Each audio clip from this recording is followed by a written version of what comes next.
Proses inspirasi dan ekspirasi pernapasan dimulai dari udara yang mengandung O2 masuk ke dalam hidung melalui vertebrum nasi atau lubang hidung. Kemudian diteruskan ke kafum nasi atau rongga hidung yang terdapat septum nasi atau sekat hidung. Terjadi 3 fase penyaringan dilakukan oleh rambut hidung. Penghangatan udara yang masuk ke dalam hidung otomatis berputar karena air telah meatus. Kemudian detoksifikasi. Masuk ke faring terdapat 3 bagian, nasofaring, orofaring, dan laryngofaring. Diteruskan ke laring, trakea, bronkus, berlanjut ke bronkiolus, kemudian masuk ke alveolus. Udara mengandung O2 berdifusi ke kapiler termasuk respirasi eksternal. Di dalam kapiler terdapat eritrosit atau sel darah merah yang mengandung Hb atau hemoglobin, kemudian berikatan dengan oksigen menjadi HbO2 atau oksihemoglobin.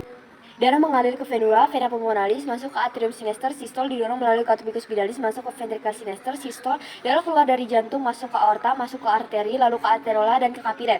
HbO2 akan dirombak menjadi Hb plus O2. O2 berdifusi ke sel-sel tubuh yang digunakan untuk membantu perombakan glukosa. C6H12O6 plus O2, kemudian dirombak menjadi CO2 plus H2O plus E berupa ATP atau adenosin trifosfat.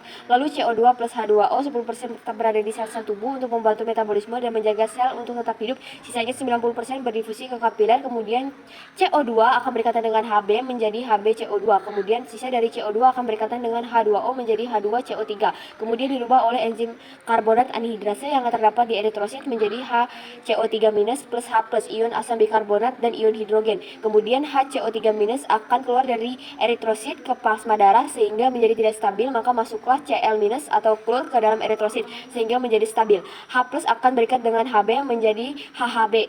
Lalu darah mengalir ke venula, ke vena cava superior inferior, masuk ke bagian jantung tepatnya di atrium dexter, sistol mengalir melalui katup tipus vidalis, masuk ke ventricle dexter, sistol melalui katup sinularis pulmonalis, masuk ke arteri pulmonalis, masuk ke arteriola, lalu ke kapiler. Di dalam eritrosit, HbCO2 akan diuraikan menjadi Hb plus CO2, kemudian HHB akan diuraikan menjadi H plus Hb.